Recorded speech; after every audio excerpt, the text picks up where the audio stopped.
Previously on the seventh day. The Sabbath, the most glorious day in the law, has been changed into the Lord's day. This has not been done by the command of Christ, but by the authority of the church. I care not whether you keep Saturday Sabbath, Sunday Sabbath, or Monday Sabbath. But if we have respect to God or to his scriptures, let us give him a day of his own choice and not another. And now, part 9 of the seventh day. Revelations from the lost pages of history.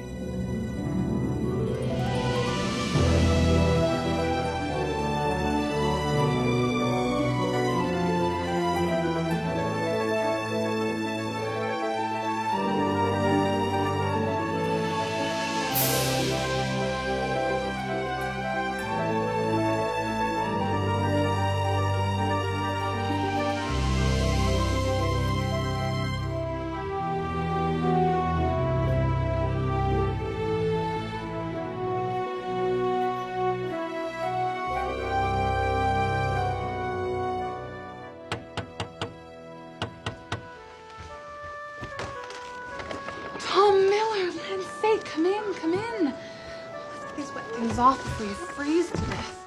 The governor sent me. It's a matter of great urgency. I must speak with your husband.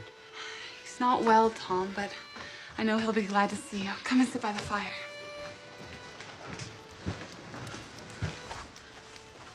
Roger, you must wake up. Tom Miller is here from Governor Winthrop. Tom Miller. Aren't you a sight for sore eyes? What brings you all the way from Boston on a night like this? The governor sent me, sir. I've ridden the whole way with no rest. But it's a matter of great urgency. Mr. Winthrop sends word of great danger for you. The magistrates want to send you back to England. They've dispatched Captain Underhill and his men to take you by surprise.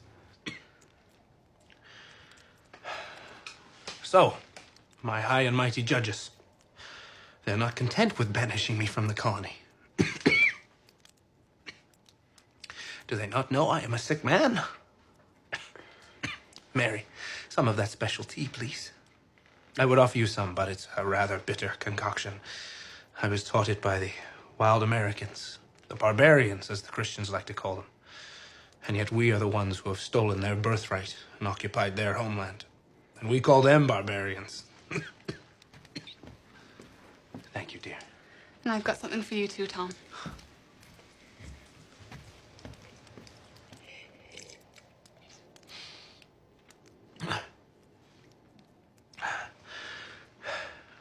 So, it seems as though they are afraid I will find refuge in this wilderness and raise an army of malcontents and nonconformists.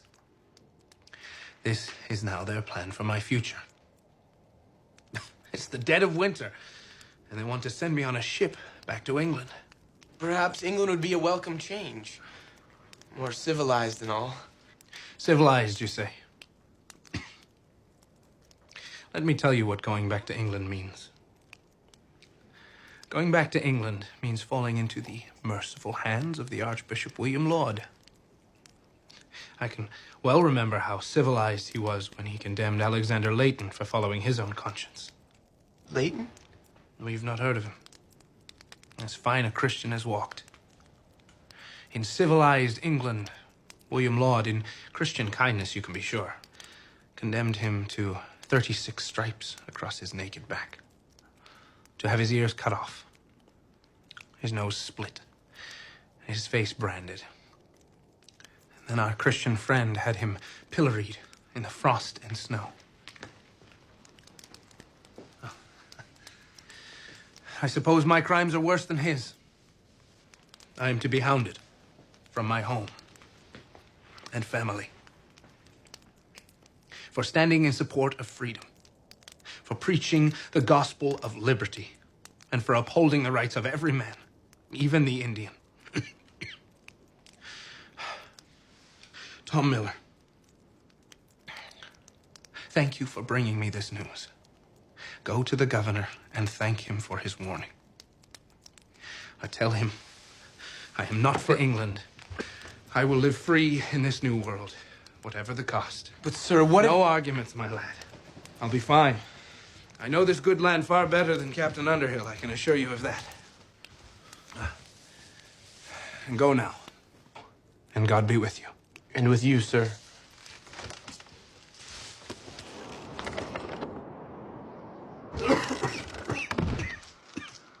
Good lad, that. Mary, those things you set aside for me. I need them now. I will leave tonight. Tonight? But you're ill. If you go out in that storm, it will be the death of you. It will be the death of me if Underhill catches me here. I must be gone and far off before he and his men ever arrive. Those things, please. Yes, I've got them here. I'm not sure which is worse. Having Underhill catch you or you catching your death out in this storm. I'll take my chances with the storm any day. At least, kiss your babies goodbye. They will miss you terribly. As will I. Do not disturb them. You will all be in my thoughts every waking moment. And God willing, we will be together very soon. I must go now.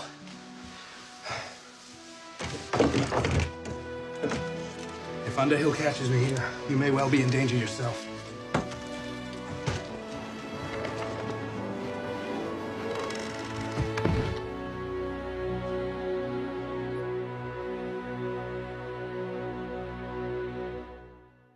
It was January 1636 when Roger Williams left home and hearth to brave the icy cold of that New England winter. His flight was an act of defiance against a repressive regime.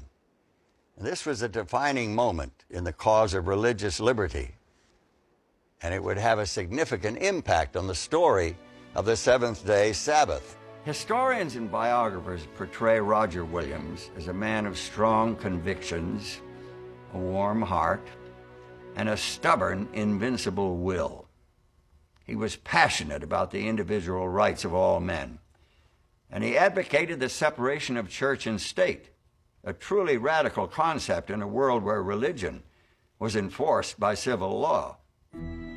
After his escape from Salem, he made his way southward through the trackless wilderness, surviving on whatever he could scrounge up from the forest floor. Eventually, he found shelter with the Native American tribes who lived on Narragansett Bay. His enemies must have been glad to be rid of him, but family and friends were eager to learn if he had survived the harsh winter months.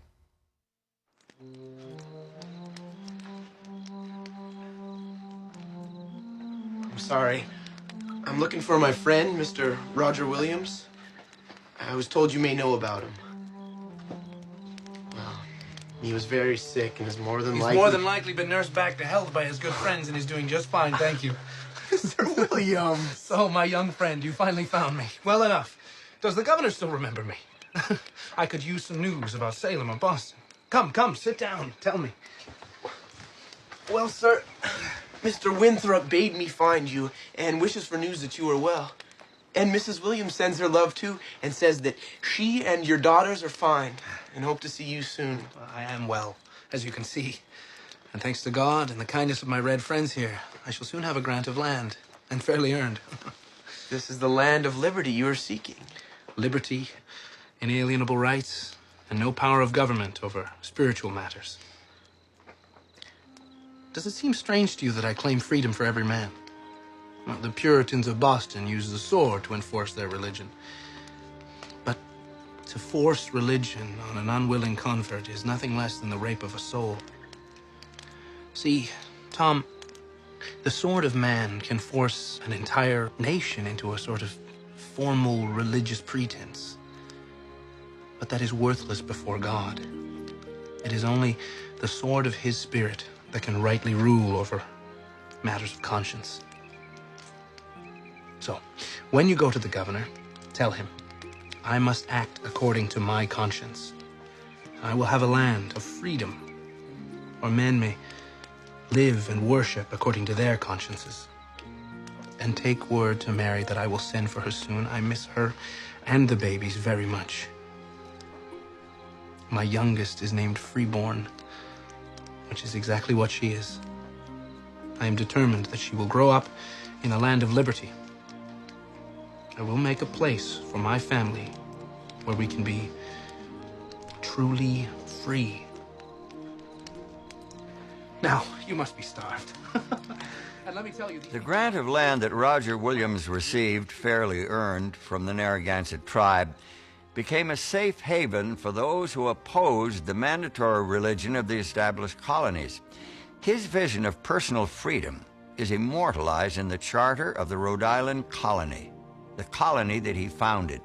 Here's what it says: "No person within the said colony, at any time hereafter, shall be anywise molested, punished, disquieted, or called in question for any differences in opinion in matters of religion." And there were differences of opinion, many of them, including the matter of the weekly day of worship. Roger Williams' own correspondence shows that he recognized the seventh day of the week, Saturday, as the Bible Sabbath. His Rhode Island colony provided fertile and protected ground for the seeds of seventh-day Sabbath keeping in America. News of Roger Williams' radical new colony aroused widespread criticism in England. But the promise of freedom from religious tyranny was appealing to many, and they were willing to brave the sea and the wilderness frontier in their quest for liberty. Among those who boarded the ships was a Baptist couple from Tewksbury, Stephen and Ann Mumford. They are the ones who carried the seventh-day Sabbath to the New World. In 1665, Stephen and Ann Mumford arrived in Newport, Rhode Island. They likely came because this was where there were Baptist churches, a colony where there was complete religious freedom, the only colony with that freedom. They may also have come for economic reasons. Mumford was a businessman, very successful later on, and this was a busy commercial port.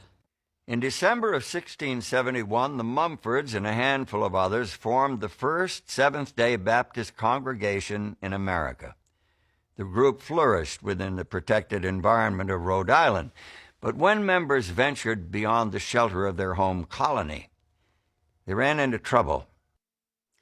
In Connecticut, for example, members of the Newport Church were fined, even imprisoned, for working on Sunday because their worship day was Sabbath, and that was a way that the state could harass them for their nonconformity. Those early Seventh-day Baptists saw that their Sabbath beliefs and practices would stir up conflict in any Sunday-keeping community. Their solution was to heed the call of freedom on the expanding frontier. The pattern of establishing churches at the edge of the frontier, which happened over and over again, partly was because it was easier to find uninhabited land, to start the town, to start the church, to create other institutions that were conducive to Sabbath keeping and to religious freedom in general. And this happened all the way across the country, so that by 1900 their churches were scattered clear to California. But as the years went by, it became more and more difficult for Seventh-day Baptists to steer clear of trouble. The frontier territories became states. Some of those states enacted Sunday laws, and that brought unfortunate, even tragic consequences. Well, it must have been back about, 1885. They come out from somewhere in Ohio, the two of them, she still in her teens.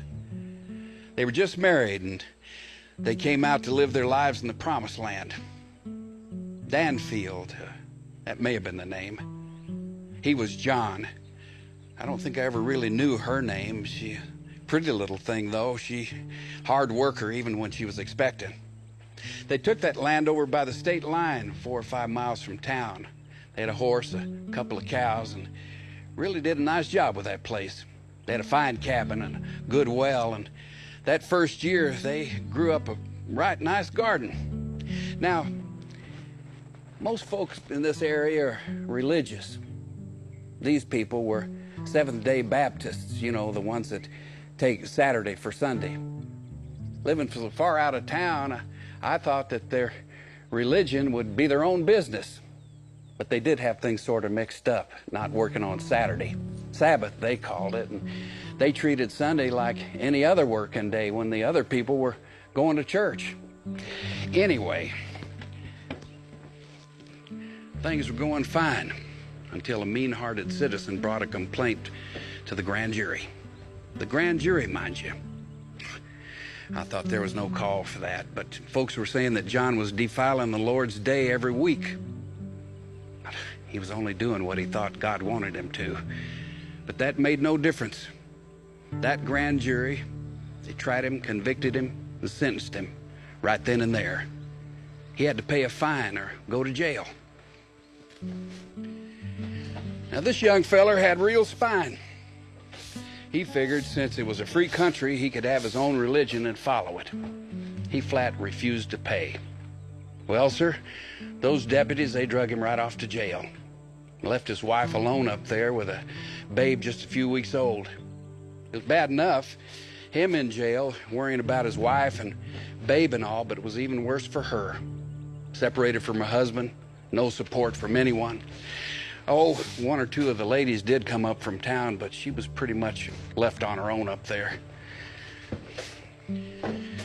She hoped every day to see him coming up the road, coming home to her. They say that she sat up by the gate holding her babe for hours at a time. A few weeks went by like that. Well, the babe took sick, and next thing we heard, the poor little thing had died right in its mama's arms. It was heartbreaking seeing her and a few of the town folk putting that little bundle in the ground. Her man in jail, unable to comfort her. No comfort in it for him either. That poor child, she just wasted away after that up there, crying all alone night after night. Well, John, he served his time. They finally let him go. And he headed off for home, just looking forward like crazy to seeing his wife. When he got there, his neighbors were carrying something out. It was a coffin's what it was. It was his wife's. She had took sick. If you ask me, I'd say it was a broken heart that killed her. Well, he never said a word. He just followed him up to the graveyard and watched him put his wife in the ground next to his little baby. And he threw himself down and he cried till there were no more tears left to cry. He hardly said goodbye to his soul before he rode out of here. We haven't heard from him since. I just hope he found a place where he could live free. The Seventh-day Baptists weren't the only ones who moved out to the frontier for religious reasons. Conrad Beissel, a young German refugee, was looking for a new place to put down his own roots. He arrived in Pennsylvania in 1720, looking for a quiet place where he could experience the presence of God. But there were just too many distractions in the settlements around Philadelphia. So he moved west to the wilderness, along the banks of the Cocalico Creek, in what is now the town of Ephrata. Several friends followed him there, and together they formed a tight-knit spiritual community, the Ephrata Cloister. Beissel guided the spiritual life of his flock, instructing them in doctrine and Christian living. He wrote hundreds of hymns to enhance their worship experience, hymns that are still sung today by the world-renowned Ephrata Cloister Chorus. They were hard-working, industrious folks. They put up sturdy buildings, planted orchards and gardens, and operated a successful printing business. It was a physically exhausting lifestyle there on the frontier, and that gave special meaning to their weekly day of rest, Saturday, the seventh day. Beissel described his Sabbatarian views in a treatise he wrote in 1728, Mysterion Animius, or the Mystery of Lawlessness. In that treatise, he described the Sabbath as a gift of God's grace to release people from work once a week. The Sabbath was a day when Beissel and his companions could eat bread without toil and labor. But the other 6 days of the week were definitely work days. This brought Beissel's community into conflict with the Sunday laws of Pennsylvania. In 1730, the Ephraitic community had legal troubles for breaking the Sunday laws of the colony of Pennsylvania. Some of the brothers were even arrested and imprisoned in Lancaster. Although Beisel and his followers were out of step with the wider society around them, they steadfastly maintained their observance of the seventh-day Sabbath. You see, it was not only a day of rest, it was a day that for them represented an eternal reality. Also, his view of the coming of Christ and the millennium was a hope for the eternal Sabbath. So each week when the community would observe the Sabbath, they anticipated the return of Christ and what for them would be eternal rest.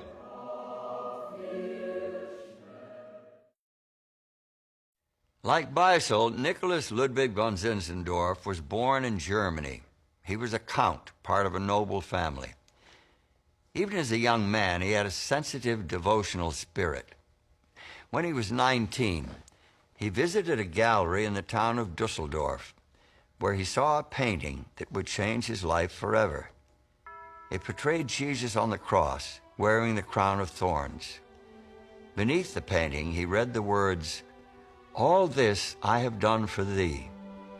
What hast thou done for me?" Count Zinzendorf devoted the rest of his life to answering that question. In 1722, he permitted a group of refugees to settle on his land in eastern Germany. They were a remnant of the Moravian religious movement that traced its roots back to the teachings of John Huss, who had died as a martyr some 3 centuries earlier. Now, although Zinzendorf was a lifelong Lutheran, he fostered a spiritual renewal among the Moravians, reviving their faith and inspiring them with a new vision. In fact, he eventually became a bishop in the reborn Moravian Church.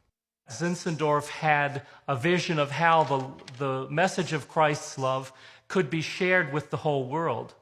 And so beginning in 1732, he sent the Moravians out all across the world as missionaries to take the gospel across cultural boundaries. 9 years later, in 1741, some of Zinzendorf's missionaries arrived in eastern Pennsylvania to begin their work among the Native American Indians. They founded the town of Bethlehem, and a short time later, the Count arrived to help organize the community and advance its mission. Nicholas Zinzendorf had the idea that the Native Americans were the 10 lost tribes of Israel. And so for them to become truly Christian, they needed to have an understanding of the Jewish heritage as well, which included certainly Sabbath observance. Zinzendorf himself observed the seventh day of the week as a day of rest from labor and for communion with God and fellow believers. He recommended this practice to the Moravians in Bethlehem. They agreed unanimously, stating that the Sabbath is to be observed in quietness and in fervent communion with the Savior.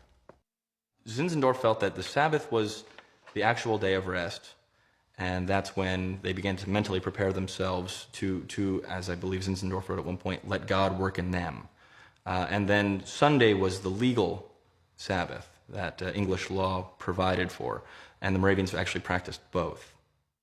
But it seems that Zinzendorf himself didn't necessarily consider Sunday as a day of rest. During the summer of 1742, he went on a tour of Moravian Indian missions. One Sunday, he and his party were camped out near Hurley, New York.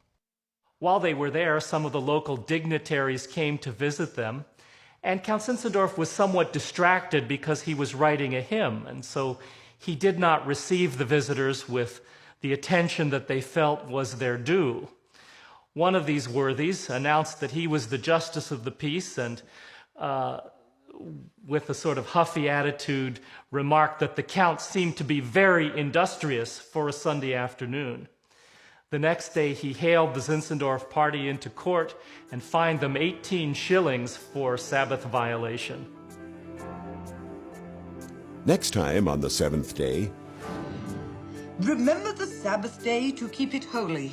6 days shalt thou labor and do all thy work, but the 7th day is the Sabbath of the Lord thy God. Of course. I know the passage well.